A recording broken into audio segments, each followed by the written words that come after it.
Hello, hello.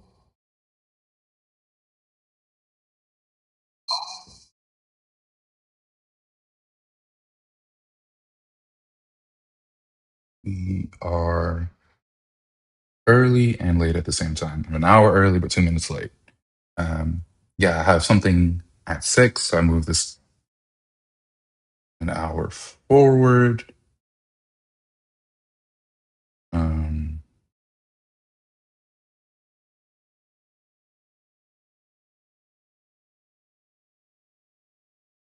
so just making sure my audio is set up. Um, yeah. So welcome back. Another day, another stream. Um,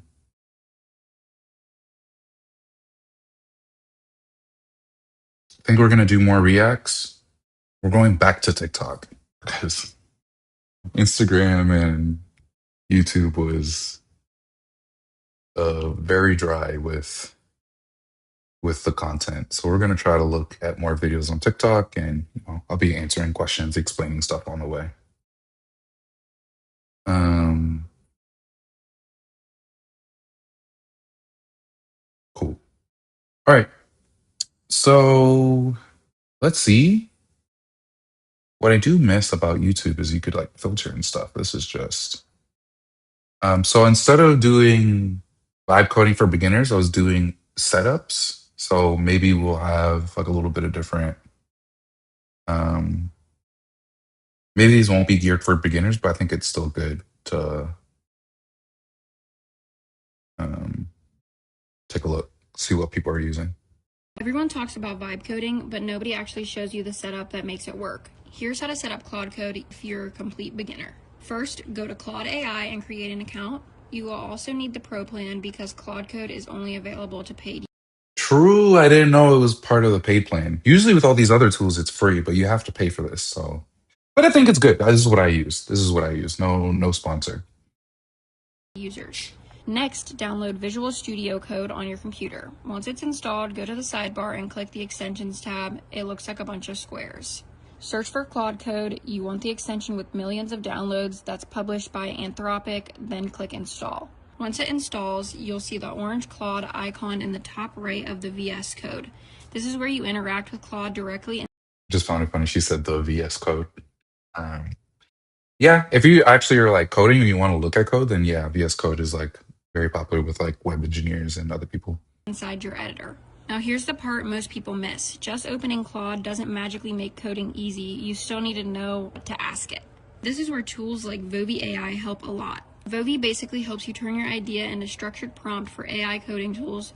So instead of staring at a blank prompt box, you can actually tell Claude what you want it to build in a way it understands. So instead of typing something vague like help me build an app, Vovi helps you generate a prompt that Claude can turn into real working code. Once you've got these three down, you're ready to start building.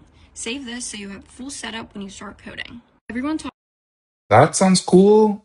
What is this called? Vovi? Never heard of this tool. Never heard of a tool that's specifically geared towards um, helping you prompt better, which I feel like 90% of the work now is like making sure you write the new coding is just writing English. So if this helps you write in a way that uh,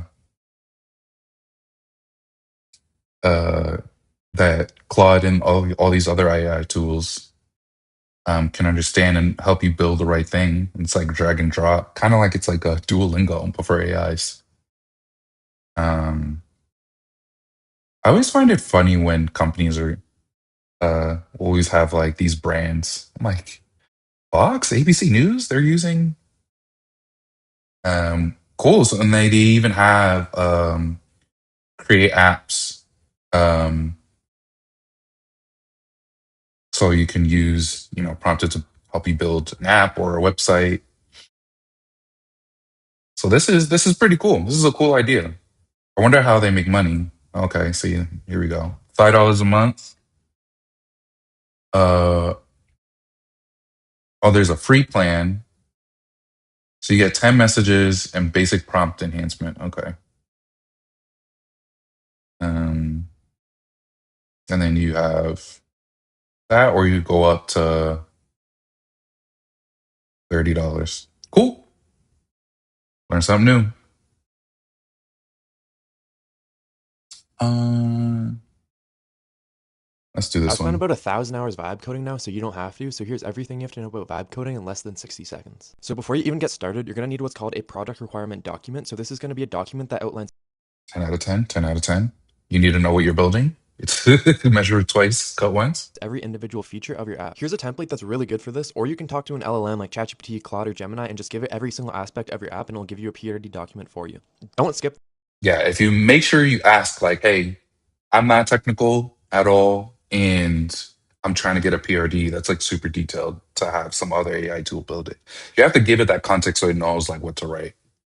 This step because this is basically how you make sure your app doesn't look like it's been vibe coded. Include your entire UI, your security, every single aspect of your app in this document. Step 2 is to pick your tool, and you should do this based on what your experience is. So if you've never coded before, never touched anything about coding architecture, use something like Lovable, Bolt, Base 44, or Replit. But if you want a little Yeah, definitely close on that.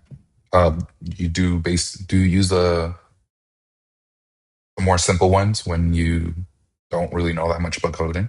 bit more control and you have a little bit more experience, use something like Cursor, Windsurf, or Claude Code. Depending on the Yeah, complexity of your app, you're going to need a backend regardless, so use Superbase, Firebase, or if you're making a vertical AI tool, use Pinecone. So once you've built your app, I don't know what a vertical AI tool even means, but yeah, any app that does anything interesting like needs like a backend or like some way for it to like do some like store like user data, like having people log in, have profiles, use multiple devices. Like you're gonna need what is called like a backend. So yeah, and it's time to deploy it, there's a couple different ways that you can do this. First, if you built a web app or a website, you can use Vercel. It's super easy. Second, if you yeah.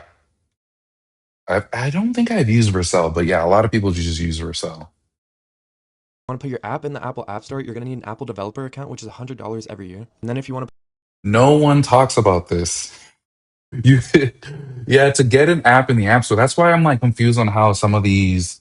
I still have to try Bolt in order to build an app, but like you have to have a developer account with Apple, and you have to pay to have an app in the app store, which is why it's like triple, doubly, quadruply important that you know that this app will make money and you really think about the idea and you try to test it early on. Cause then like you're just have an app in the app store that's making you no money and it's costing you $100 a year. And $100 a year is still money, you know? put your app into the Google Play Store, it's $25 but a one-time payment. So that's how you go from idea to I did not know because I make iOS apps, so Apple apps, so I didn't know it was just a one-time payment of $25. deployment. If you need any help with this, join my Discord or my new school community where we talk about this stuff. I've spent about 1,000 hours vibe coding now, so you don't have to. So Yeah, I definitely need to start my school community. That's on the list. That's on the list. That was good. That was good.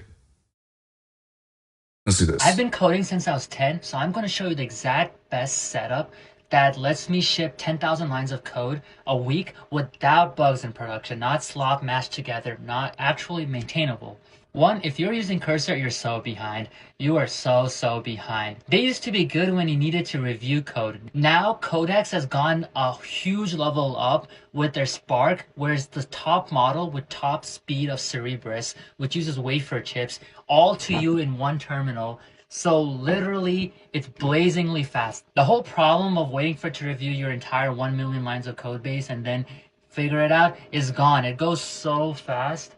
And two, the creator of OpenClaw says that he doesn't review code anymore. You have to learn to let go. You have to think of as a leader. You can't be on the ground coding yourself. So you have to be a high level orchestrator and think architecture and all the grunt work these AI agents will do. Third, this is the hack that most people don't know about, but I use ZIDE. It's 120 FPS so smooth. The reason you need this is that sometimes the AI does mess up, and two, as a backup to Codex, I have Claude Code. So they literally intersect each other, and sometimes if one makes a flaw, this checks it in. And the reason is Zed has a native Claude Code plugin.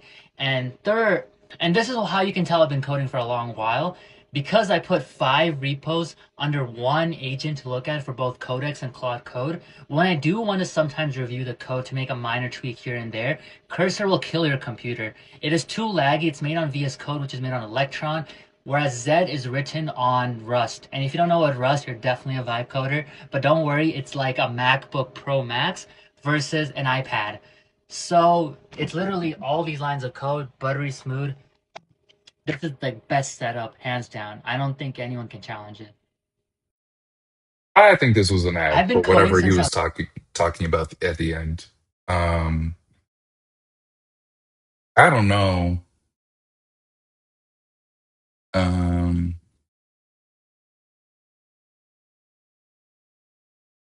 yeah, it kind of felt like he was really plugging his little way to edit the code or whatever he said. Yeah, I stopped using Cursor. But this is um, yeah, I don't know if he's been coding since 10. I haven't looked at this guy, but that was all right. That was all right. Let's see what she Three said. things you need on your machine before you can start writing a single line of code. Welcome to Vibe Coding for Dummies by Dummies, where we don't let our non-technical skills stop us from creating the things that we want. In episode I will say I love the energy. I love the energy.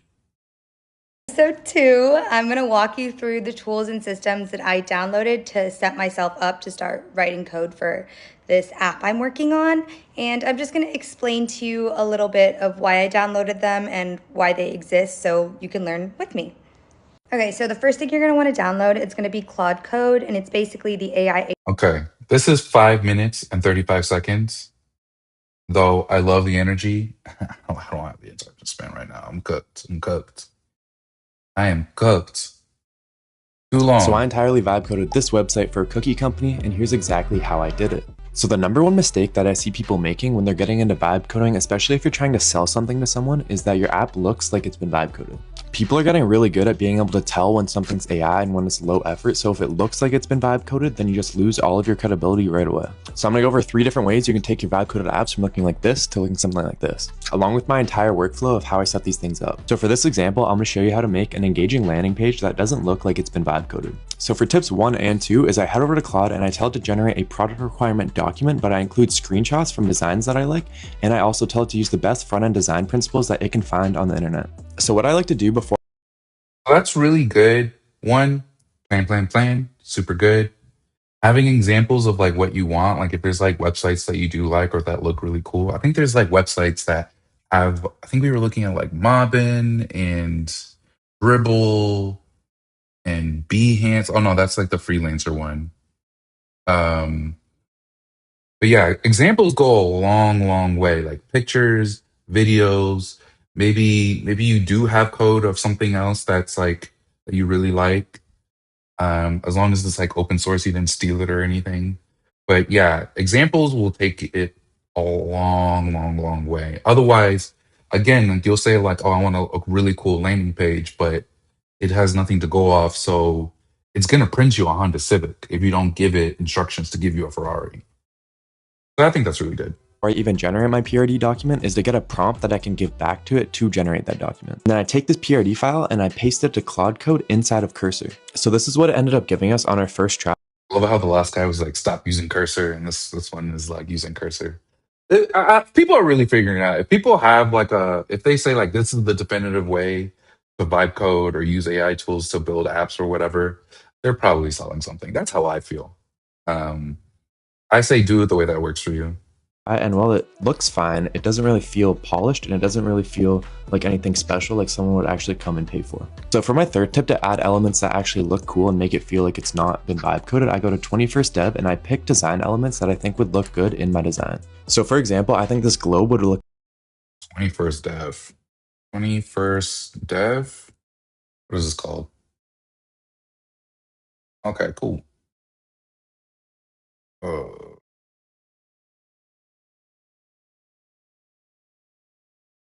components? Oh, there we go. That seems cool.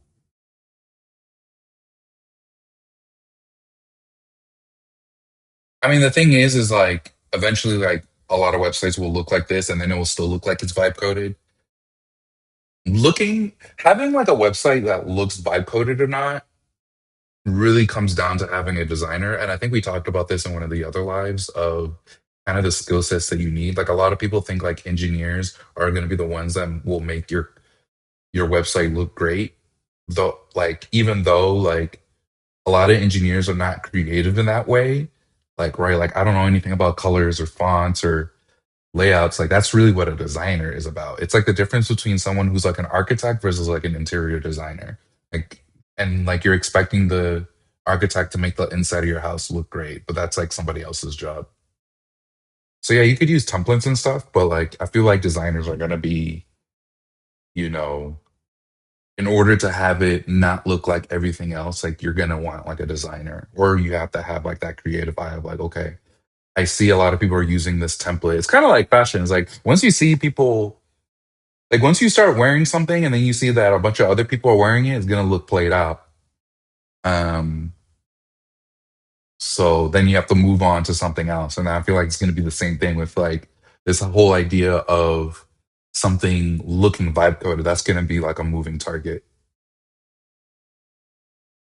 Really cool on the landing page, so I'm going to copy this prompt and give it back to Cloud Code to include in our landing page. So after a little bit of prompting, this is the final result. Comment design and I'll send you a document explaining all of this. So I entirely vibe coded. So it's not bad. It's not bad.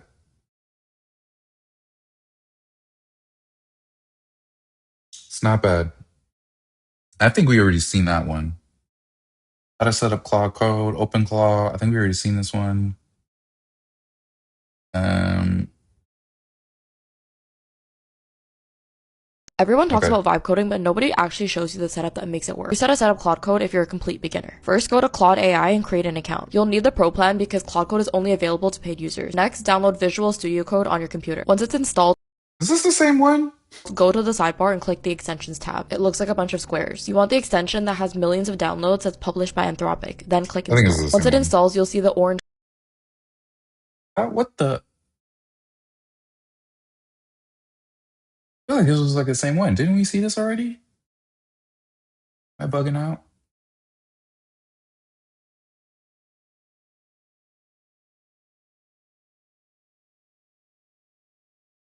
Let's click on this. Let's click on this Our one. visual macro keyboard here is really practical for web coding. For instance, I'm using VS now, and I can set up all those web coding shortcuts right on this macro keyboard. Let me give it a try. Yeah, we don't care about that. Big nerd. Big nerd. Um,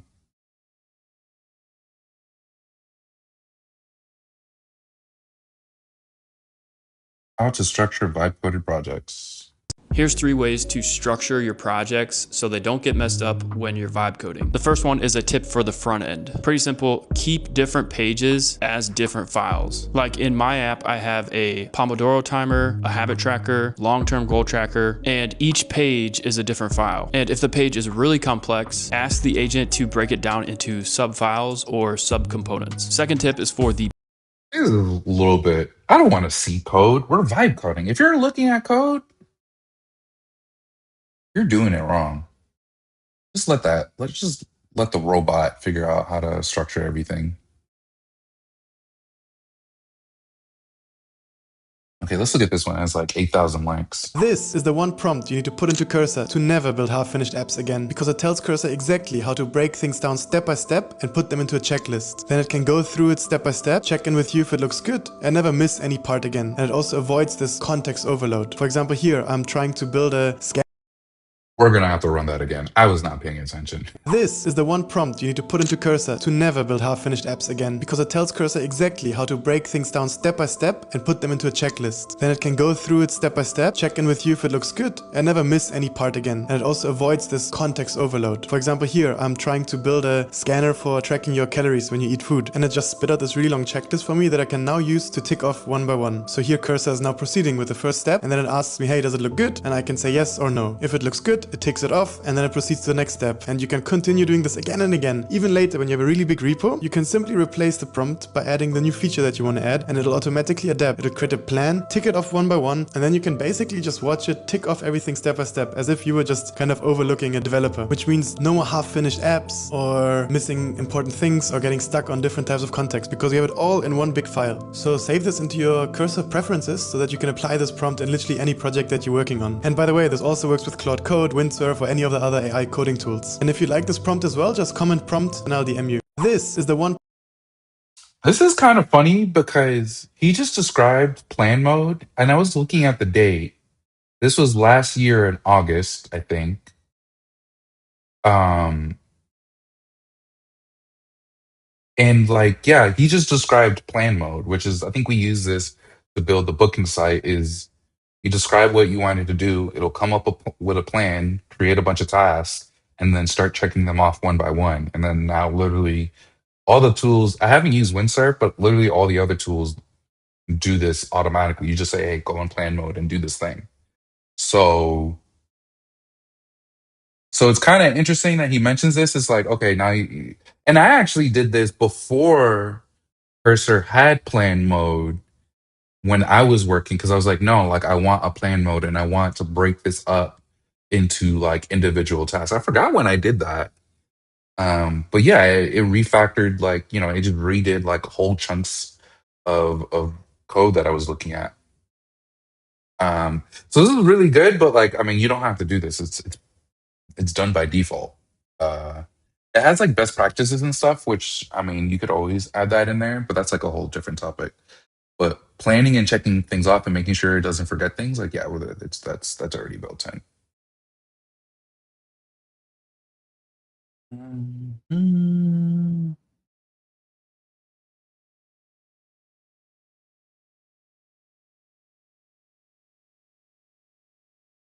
Let's do. Oh, this is repeating too, isn't it? Oh man, I feel like I'm playing like memory, like I'm trying to like match things. Um, let's do this one. This is how you're going to vibe code a website in one morning as a complete beginner. You're going to go to this free website called AI Studio straight on Google. It's going to be super easy. All you're going to do is type in right I heard really good things about Google's like AI tool, so I'm actually curious on what it looks like. here exactly what you want. Let me show you what I put. What I put was I just wanted it to design me an agency website for AI voice agents, basically what my company is. I was kind of messing around with it.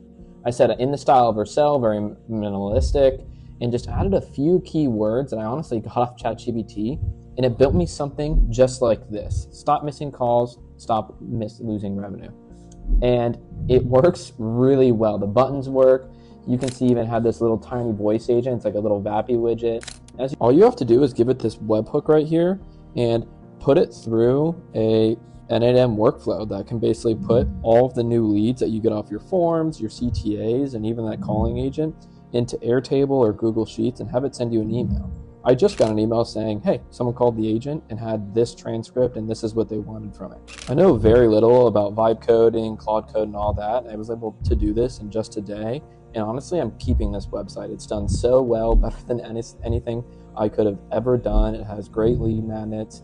I'm able to set up an engine with it so I can keep track of everyone logging on into here and stuff like that. So if you're interested in building like something like that, or you want like a tiny mini tutorial of what I learned, just comment vibe code and I can make a little thing showing how I did this. This is how you're going to vibe code a website. Okay, so he didn't tell us anything, but he advertised his thing. I'm proud of him. Um, yeah, I don't know if he did that all in Google AI Studio or he just used it for part of it. I guess that's what he will DM you about. Hey, vibe coders. But yeah, I don't know. I felt like that one was mad too. Um, I think, I mean, it's rough trying to describe like actually how to build something with these tools in a way that people understand in like under a minute. So I'll give it to him. Um,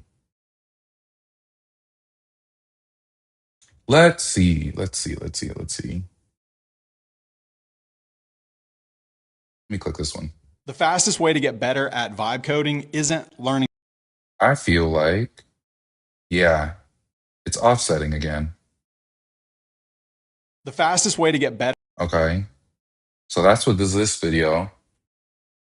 So which one should I click?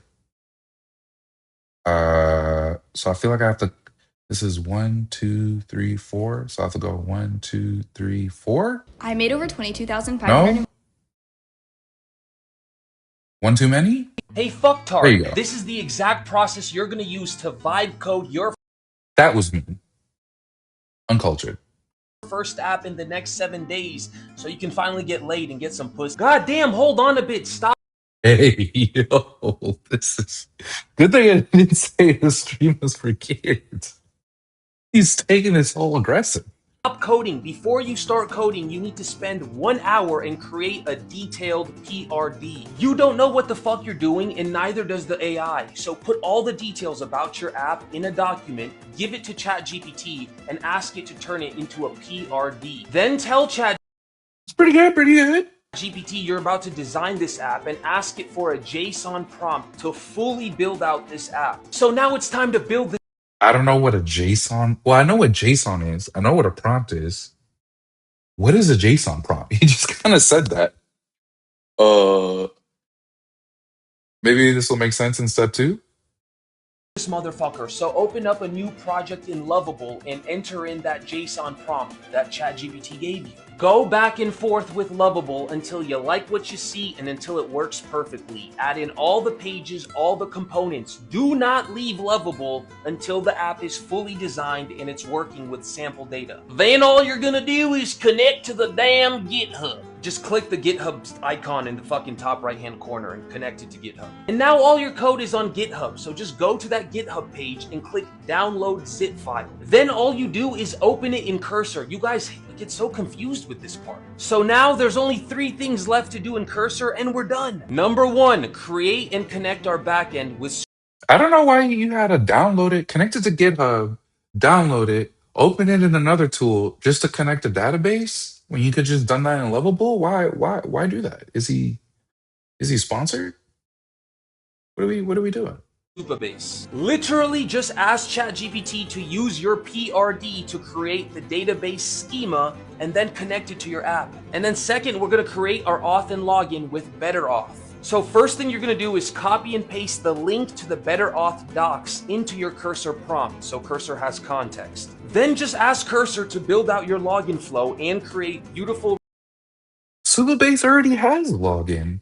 It can already do auth and login. It's like built into Supabase. Why are you using 2 different technologies? It's just more complicated. Maybe it'll make sense at the end. Maybe it'll make sense. Responsive sign up and sign in pages with BetterAuth. And finally, the hardest part, go through each page and ask Cursor to build out the logic for each component. Do not fucking quit, alright? This is why app developers are being paid a lot of money, because it's fucking hard. If you want your app out in the next 7 days, click the link in my bio, grab AI for Savages, and hit me up in my Discord. I am literally AI for savages.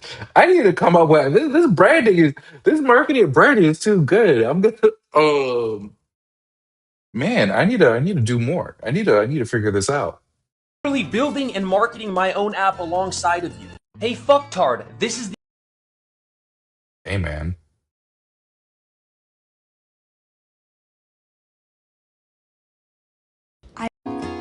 That's funny.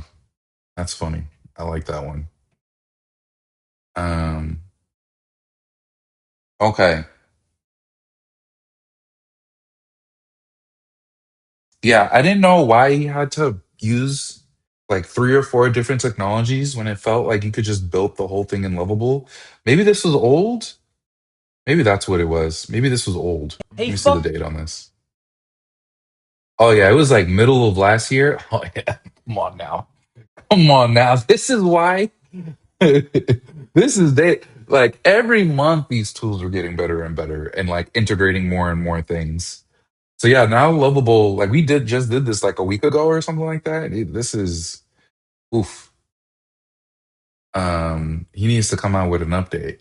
But probably back then he was right. Maybe I still don't get because Supabase was able to do login stuff for a very long time.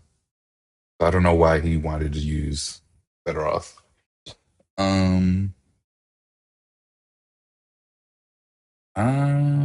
this one are these? These are literally the same ones. Come on, TikTok. If I click this one, nope. So which one is that? It's probably this one. Wait, one, two. Okay, so it's probably this. Oh no, this one. If you have an app idea and want to get started with vibe coding this is the best stack, I would say, as far as user friendliness goes and the best bang for your buck.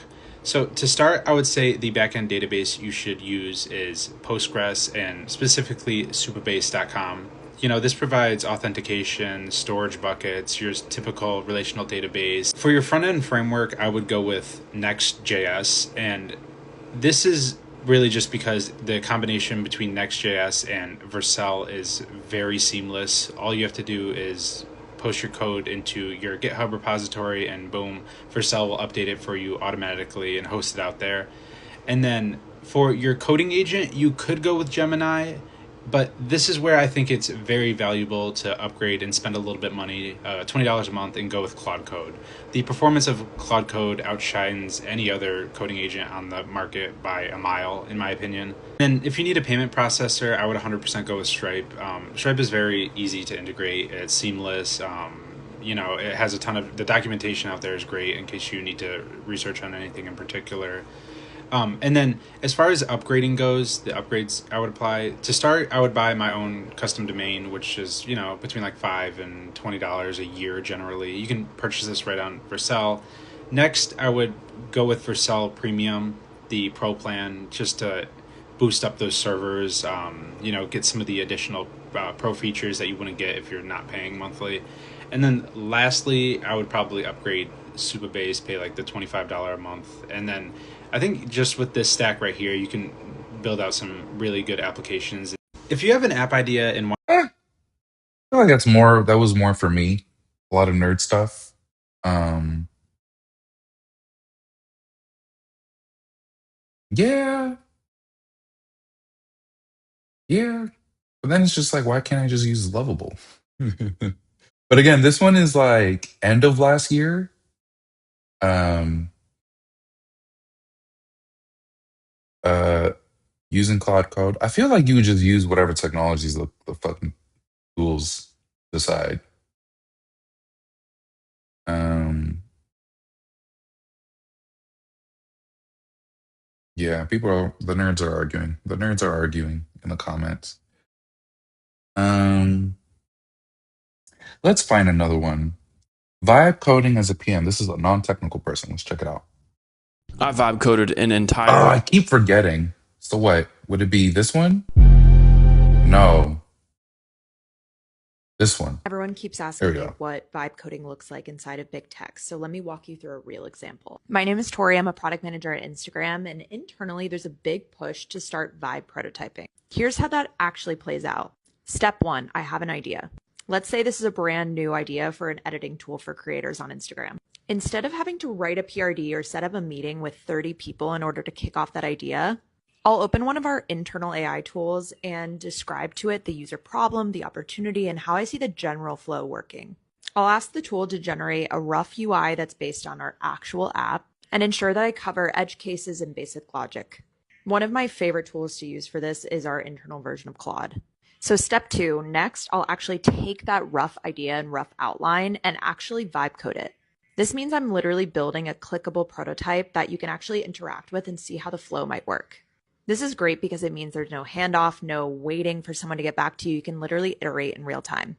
Within 24 hours, it means that I have a workable demo that you can actually put in front of people and see what people think about it. This is what we're being asked to show to leadership instead of decks or Google Docs. We're actually being asked to bring real prototypes and put it in front of them. This is what's changing. Execution speed is what's important. If you work in tech, then learning how to vibe code is not optional. Everyone keeps asking.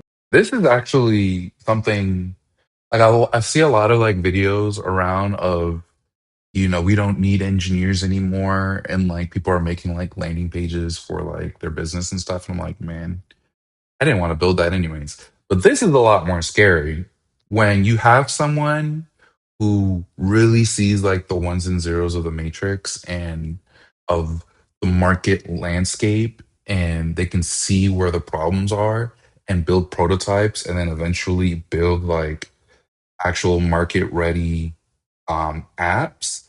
Like these are the people I'm most scared of replacing me. Once they get better at using these tools and the tools themselves actually get better. This is the thing that I'm actually scared of. Um, and even more, another engineer who uses AI better than me. That's probably my number one. My number two would be someone like her using AI tools to like just build apps without an engineer. And then three would be a designer. Probably it'd be a tie between her and a designer. I'd be pretty shaking in my boots for my job. Um, but yeah, a lot of these big companies, yeah, they're building a lot of these internal tools and pushing it on people, and yeah, nothing was the same. Nothing was the same. Okay. Um, what do we got?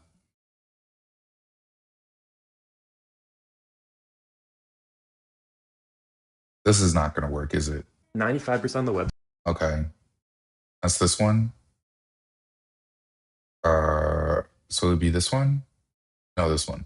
Which AI vibe There. coding tool should you use? If you're building websites or web apps, my answer is very different than if you're building mobile apps. And also, my answer depends Okay, you piqued my interest. She knows the difference. She knows the difference. Okay, let's go. on your level of technical experience and the complexity of what you're building. So if you're absolutely brand new So I think this is really good. So there's a difference between websites and mobile apps. There's also a difference of the tool because even though, yes, a lot of these tools can shoot out code, if you're trying to build like Facebook or Netflix, like these tools are not ready to build something that big and complex, at least not yet.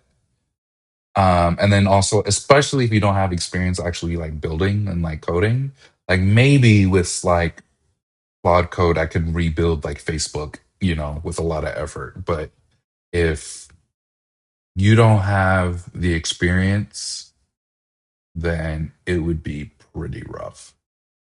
to AI coding and vibe coding, and you just want to start with like really simple websites or landing pages or lead magnets that you can build, I would recommend starting with Base 44 if you're building a non-WordPress site, or if you want to stay in the WordPress ecosystem, you're already familiar with it, use 10web.io. As your app grows in complexity, then you'll go to stage 2 of vibe coding tools. These would be tools like Emergence, Lovable, Bolt.new, and Replets. All of these have a managed backend and database that's built in, but you can also connect your own external database like Supabase, for example, to Lovable so that you have full control. However, stage 2 vibe coding tools are also limited. If you find yourself going in circles, burning lots of credits, unable to fix bugs, whenever you add a new feature, 3 other things break, that's when I would recommend transitioning to stage 3 vibe coding tools, AI-powered IDEs, such as Cursor AI, Windsurf AI, and also Google's new Anti-Gravity. If you want the best coding quality, for example, you now have hundreds of users using your vibe coded app,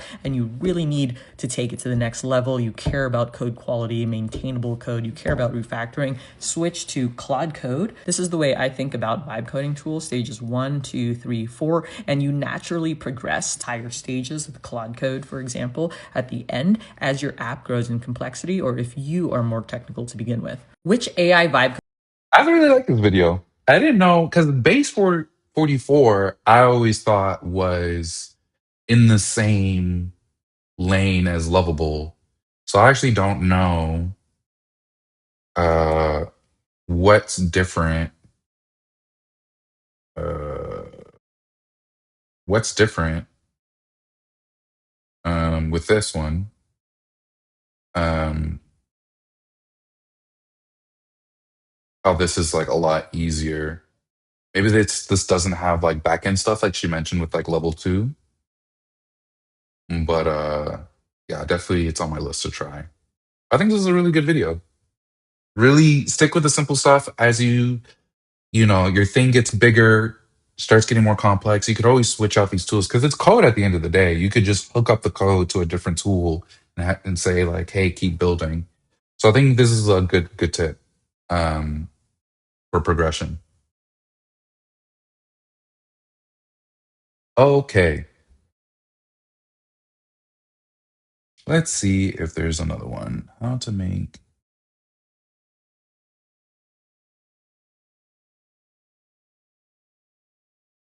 Um, okay, so let's try this one. One, two, three, four.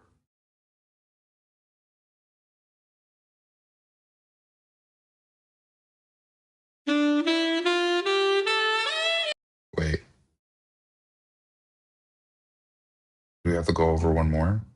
If you're just getting started in vibe coding, here's what I would use and here's what I would avoid. To get started, go on Lovable and build a prototype. This isn't going to be your final product, just a little test. You just kind of want an idea of what your app is actually going to look like. Now, after you do that, you're going to want to download Cursor and actually start building your app over there. The agent I've been using and the one that I found to be the best is Opus 4.6. It is so good. Like, I was trying to make a new paywall and it literally researched the entire internet to find the most converting paywall and it implemented that paywall. That's just one example of the things it's doing. It's doing so much more amazing things and it's making literally no errors, which is actually insane. What I would avoid is any kind of services that I would be cautious when he says no errors, just no errors that you probably found out. Probably made a couple mistakes. Oh, yeah, someone already said it in the right. Make no mistakes. Yeah, listen. Oh, it still does make mistakes, but they're harder to suss out if you're not actually looking at the code. promise that they're gonna ship your app to the app store. You can do this manually. It's super simple, honestly. You can ask ChatGPT to guide you through this. So do not pay these services that are gonna ship your app to the app store. And then just try to stay ahead of the game. So just kind of always be on the lookout for new tools and better tools. If you guys have any questions, just comment down below. I'll answer all of them. If you're just getting started, My question is, what subscription do you have? Because there's like the $20. Well, Cursor you have to pay for. I need to actually cancel my Cursor membership. I'm just wondering how much people are running up building these apps. I'm very curious.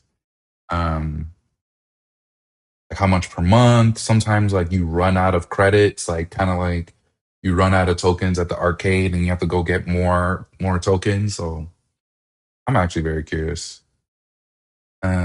I'm actually curious on seeing this one. Let's see if I click this. Like there it goes.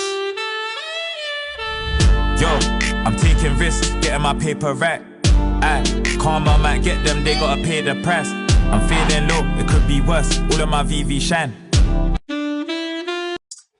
So this was kind of what I was mentioning in the last video. This is so funny because people are like, "Oh yeah, I built this in 2 hours." I was trying to build an app in like 30 minutes. Like I had all the designs done already, and I was just copy pasting them um and just having Cloud Code build it. And I had the $20 subscription, and they give you. So how these subscriptions work is like, okay, yeah, sure, you pay X amount of dollars, but you can only do so much in a day or a week. I forgot. Maybe they have like different schemes on how they reset. But let's say you just have you have an allowance of like, okay, you can only do so much. Maybe 10 screens of an app per day. And then if you hit that limit and you want to go, then it's pay as you go. So we had the $20 Claude Code. I was building the app, it was doing its thing, it was cranking through all the designs. And then it was like, hey, you hit your limit. I'm like, dang, dude. And then I had to put in an extra $20 as if it was putting gas in my car or something like that. And then it was chewing through all that, and it just finished the app. It was like maybe like a 10 screen app, something like that, but an actual mobile app. And it ran through that other $20. So, $20 subscription plus an extra $20 that day because I didn't want to wait for, I think it was like next week, it was going to reset. So I went through a week's worth of stuff in a day just to build 10 screens of like a mobile app, just so like people, and it was from scratch. Like I just had like an empty folder, nothing in it, and it just created the whole app. Um, so just to give some like folks the idea of like, yeah, you're gonna be trying, especially if you don't know what you're building and you're wasting a lot of time building the wrong thing, starting over, building the wrong thing, starting over. You're gonna run through usage stuff pretty quick, and if you do want to get it built right there, right then, you're gonna have to pull out that credit card. Like I've seen people when these turbo nerds really are like building like maybe a bunch of apps, or they're building like a really complex apps. They have, I think Claude Code has like a $200 subscription per month. Um and they have like, and they're running through like 3, 5 accounts. So they're spending $600 a month, maybe $1,000 a month on just different Claude Code subscriptions in order to build whatever they're building. It's still cheaper than having an engineer, but that's a lot. That is a lot. So I think this is something like when people, so have that in mind when you see these people. Is like, oh yeah, I built something in 2 hours. I built, a website in the morning. Is like, I'm wondering like, how much are you running up? Like, well, what's your subscription? You got that super premium $200, $300 subscription. Like, are you just pulling out your credit card to keep it building? Yeah, because it's getting weird out here.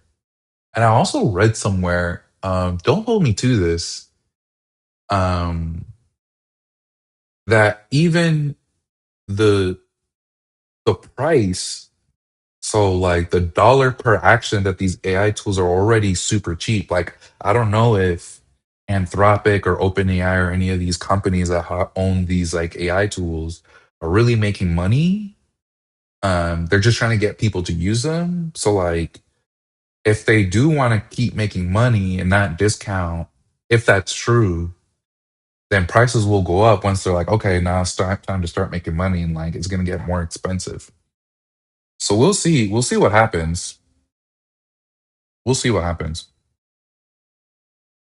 Um, let's see. Oh, this girl is talking about expenses. I'm actually curious about this.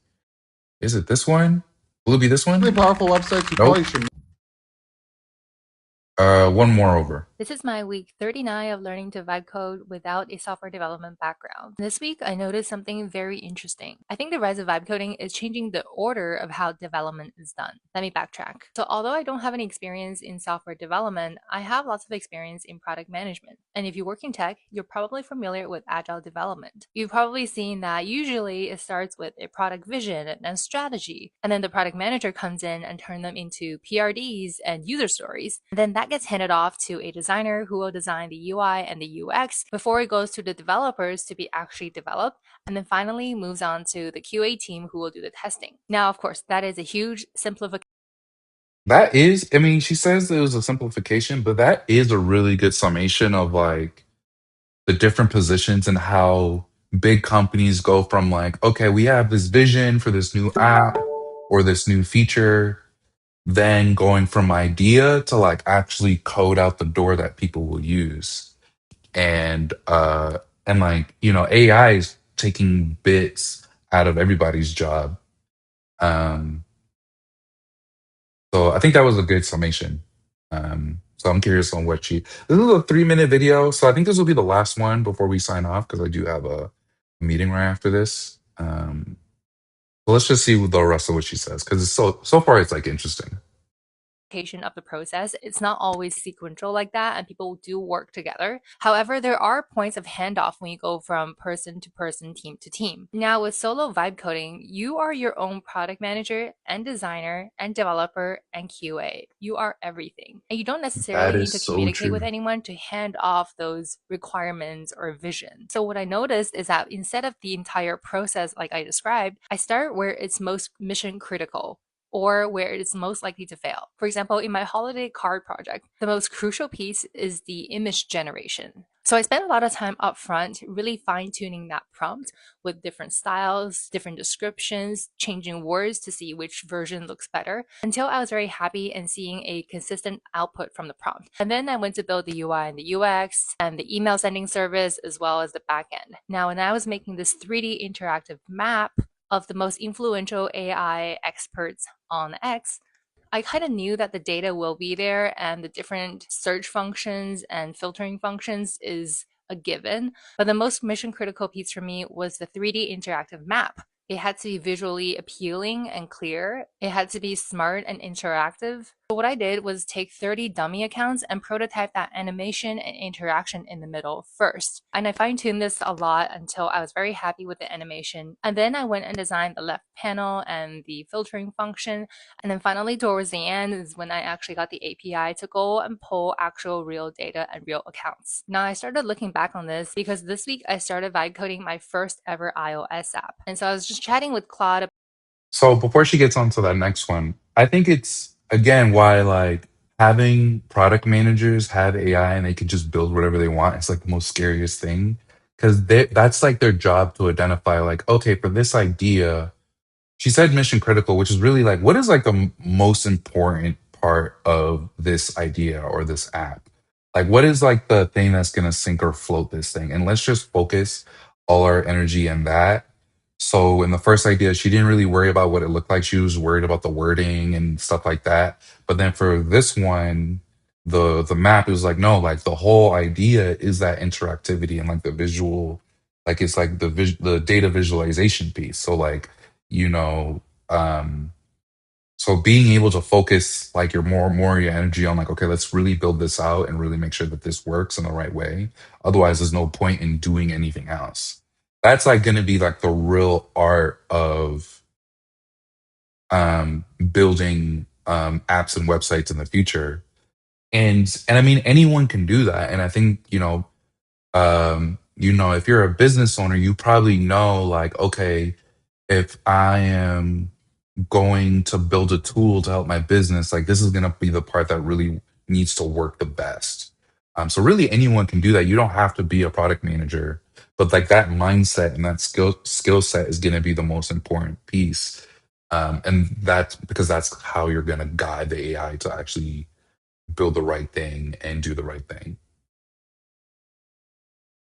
About what I was thinking of, what I needed to do, and asking about different milestones and what I needed to learn. I offered to provide detailed requirements as well as UI UX designs to Claude, except Claude said, no need. You need to get something straight first. Because I am creating a music app, Claude actually said the most mission critical piece is getting the latency down. That is, when the user taps or clicks or does something on the screen, they should be able to hear the sound and the output right away. If there's a large latency, this app will have a terrible experience. So before I design anything or refine any requirements, I'm actually going to be testing the different ways where I can get proper sound with low latency on my phone. And then I can add in the UI UX and the design and refine the requirements. So yeah, that is an interesting trend that I noticed this week. Software and app development, especially for solo vibe coders, don't need to go through the same agile process as what traditionally apps do. And I find it actually better to start with the most mission critical piece. This is my This is super, super good. So I actually like that she had one idea. First of all, she's building like three ideas, which, before AI is like, how can you do that? So that's really cool. And then she had one idea that was like more of like, you know, the actual design and the implementation weren't really that important, but it was like making sure the idea was right. Then the second one where it was like, no, the idea is right and we know that we can implement it, but we need to make sure the design is right. And then the third one was like, okay, the idea and like even before you get to the design, um, is really like getting to the design and the idea part is like really not that important. But like it's like the most important thing is the engineering and like making sure the latency is really really good. So I really like this video. Um, I think it really summed it up pretty well. Um, Yeah, and it's kind of inspiring. And again, she's building this all with no. She has a techno, like she understands technology and software, but she has no coding background. Yet she's still like building like three different ideas. So yeah, so what a timeline that we're on. Um,